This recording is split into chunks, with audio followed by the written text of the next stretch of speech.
Assalamualaikum warahmatullahi wabarakatuh. Nama saya Tiara Febrianti, NIM C1B021021, Prodi Manajemen, mata kuliah pengantar akuntansi, dosen pengampu Bapak Wirma Eka Putra. Di sini saya akan menyampaikan materi minggu ke-10, yaitu konsep posting ke buku besar, neraca saldo, dan konsep awal jurnal penyesuaian perusahaan dagang. Yang pertama, posting ke buku besar. Pengertian buku besar adalah buku yang berisi perkiraan mengenai ikhtisar dari pengaruh transaksi keuangan akibat perubahan aktiva, kewajiban maupun modal dalam perusahaan. Dalam pengertian lain, buku besar juga merupakan alat yang dipakai untuk melakukan pencatatan beragam perubahan di sebuah akun karena adanya transaksi keuangan. Aktivitas mencatat buku besar disebut juga dengan posting. Buku besar merupakan pemindahan akun dari jurnal umum, sehingga posting dilakukan setelah membuat jurnal umum. Dalam buku besar, akun-akun digolongkan dalam akun real atau real account dan juga nominal account atau akun nominal. Akun real merupakan akun yang ada pada neraca seperti hutang, aktiva, modal, dan kewajiban. Sedangkan akun nominal merupakan akun yang ada pada laporan laba rugi seperti akun beban dan pendapatan. Fungsi buku besar. Fungsi dari buku besar yang pertama, menjadi bahan dan informasi dalam penyusunan laporan keuangan. Kedua, untuk dasar penggolongan dari transaksi yang sudah tercatat pada jurnal. Tiga, untuk alat menggolongkan data keuangan dan bisa mengetahui jumlah maupun keadaan rekening atau akun. Empat, untuk alat meringkas data transaksi yang sudah tercatat di dalam jurnal umum. Macam-macam buku besar. Yang pertama, buku besar umum atau general ledger. Buku besar umum merupakan segala perkiraan yang saling berdiri sendiri serta ada pada suatu periode tertentu, layaknya piutang, kas, persediaan utang, dan juga modal. Buku ini merupakan ikhtisar pengaruh dari transaksi pada perubahan aktiva, modal dari perusahaan serta kewajiban perusahaan. 2. Buku besar pembantu.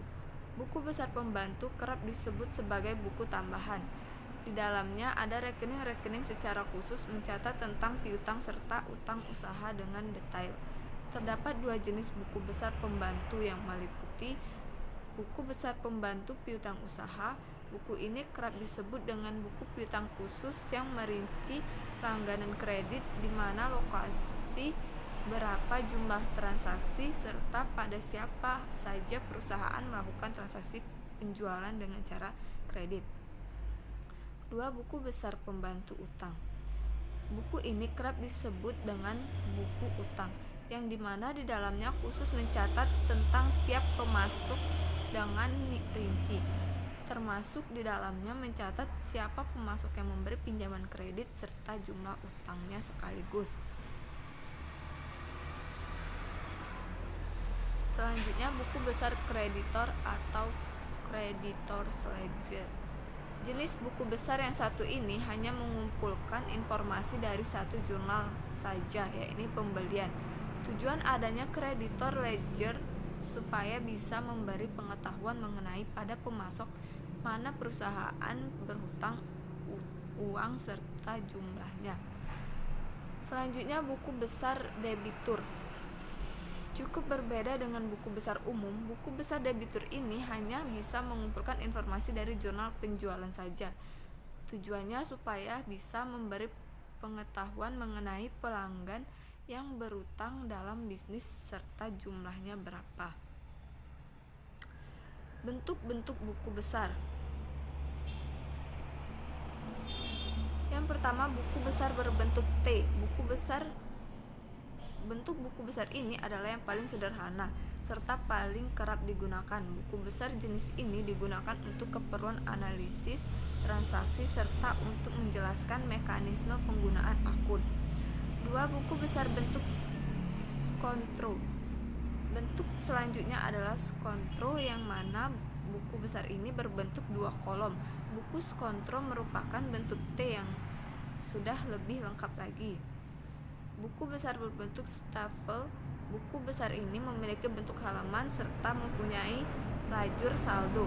Ada dua jenis buku besar staffel yang meliputi buku besar 3 kolom yang mempunyai lajur saldo tunggal serta buku besar dengan 4 kolom yang mempunyai lajur saldo rangkap.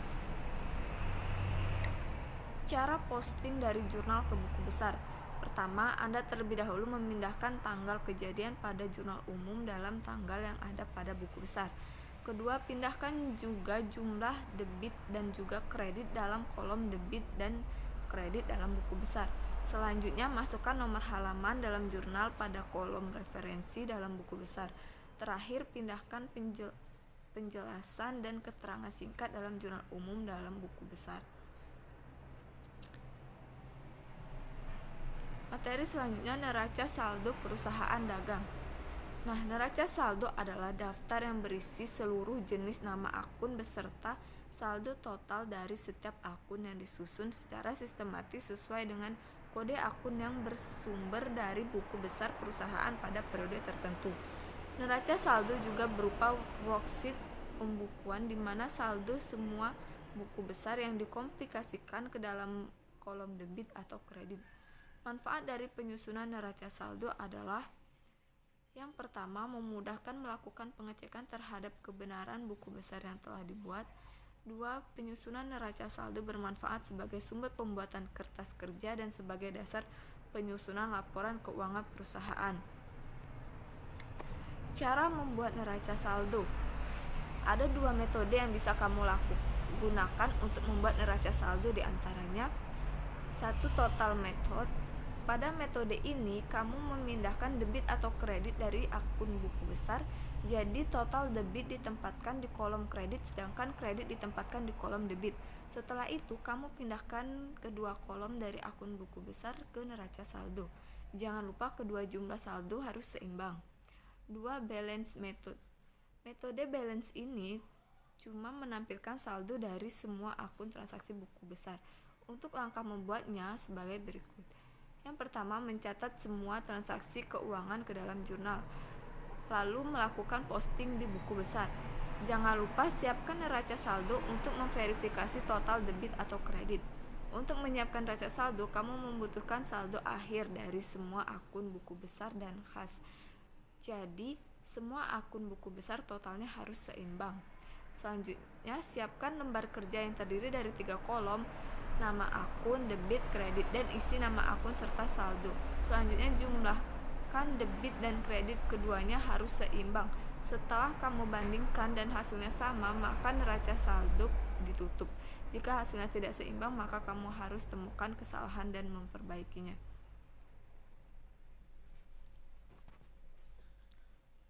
Konsep awal penyesuaian perusahaan dagang. Jurnal penyesuaian perusahaan dagang digunakan untuk mencatat transaksi yang sudah terjadi, tetapi belum dicatat. Pencatatan jurnal penyesuaian dapat dikelompokkan menjadi 2, yaitu deferral atau penangguhan pendapat dan beban yang dicatat dalam akun dan aktual. Tujuan pembuatan jurnal penyesuaian agar pada akhir periode akun real menunjukkan keadaan yang sebenarnya. Akun-akun nominal dapat diakui dalam satu periode dengan keadaan yang sebenarnya. Fungsi dari jurnal penyesuaian adalah untuk menemukan akun nominal selama satu periode, untuk memperkirakan nominal, untuk menentukan saldo catatan, dan untuk menentukan saldo catatan. Sekian penjelasan dari saya akhiri. Wassalamualaikum warahmatullahi wabarakatuh.